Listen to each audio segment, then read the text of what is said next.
All right, so today we're not just going to take you on a tour of East Java. We're going to uncover the story of its landscape. And it's a story that reveals how its volcanoes, its waterfalls, and its coastlines, they're not separate attractions at all, but one single interconnected living system. You know, at the very heart of this entire journey is a core Javanese belief, Alam iku guru sajati, which means nature is the truest teacher. And this isn't just some old proverb. It's the lens through which we're going to see everything today. It's the philosophy that guides our whole understanding of the power and balance we're about to witness. So here's our mission for this explainer. We're going to connect 5 totally distinct destinations, from the fiery peaks of volcanoes all the way to the serene shores of the ocean. And we're going to weave them together into a single epic narrative of creation, flow, and balance. Okay, let's start with the big picture. To really get East Java, you have to understand its fundamental identity as a living, breathing landscape. Geographically, this whole region is known as the Volcanic Maritime Arc. Now, that's not just some technical term. It describes this incredible contrast. This is a place where tectonic fire, the raw, creative force of the planet, literally meets the calming influence of the ocean. And it's this powerful tension that forges such an insane diversity of landscapes in a pretty small area. So, where does a story like this even begin? Well, it has to begin with the most primal element of all, fire. We're heading into the mountains, to the very source of Java's creation. And this isn't just any random chain of mountains. People who live here, geologists, they call it the fire spine of East Java.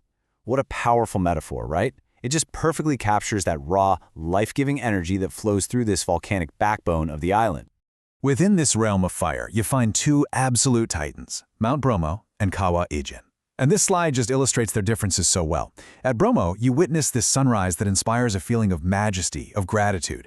That's why it's so central to the Tingmarese Hindu faith. They see the sun being reborn from the caldera as this divine promise. But then you go to Ijen, and you encounter this otherworldly blue fire and its massive acid lake.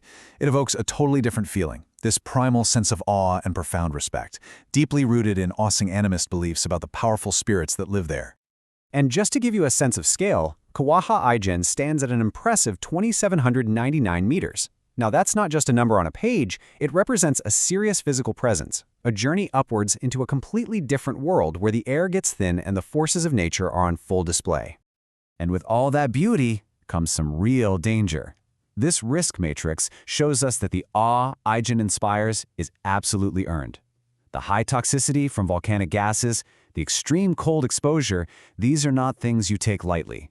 It's a powerful reminder that this is a place that demands your respect, not just your admiration. But the story doesn't end with fire. In fact, that same volcanic energy gives birth to the very next chapter in our elemental journey, the flow of water. Let's see exactly how that connection is made. Okay, check this out because this is a direct, incredible connection. The story of East Java's greatest waterfall starts with an eruption from Mount Semeru, the highest volcano on the entire island.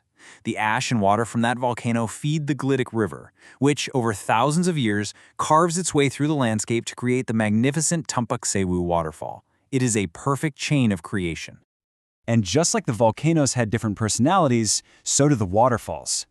Tumpak Sewu, which means 1,000 waterfalls, is this vast, humbling curtain of water. Its sheer scale and constant flow feel like it's completely washing away the old, which is why it symbolizes renewal. Then you have Madakari. It's this sacred, towering waterfall hidden away in a deep canyon. Its secluded, protected nature made it the perfect spot for a powerful historical figure like Gajah Mada to meditate, forever linking it to ideas of devotion and lasting legacy. So, if we follow that water, our journey naturally leads us down from the highlands all the way to the coast. This is the final stage of the elemental cycle, where the land meets the sea and finds a whole new kind of balance.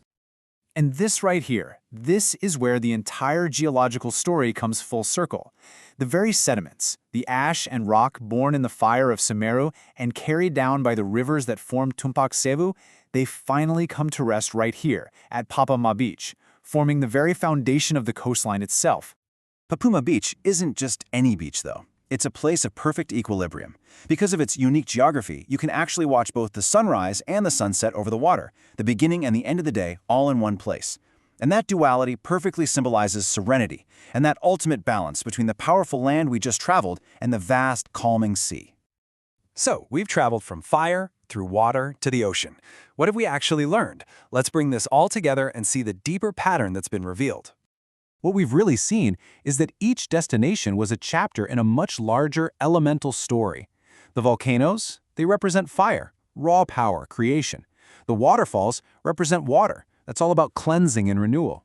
The ocean at Papufama signifies balance and unity.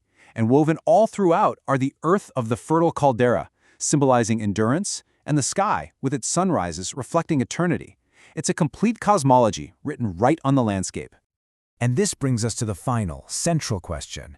What happens when your perspective shifts?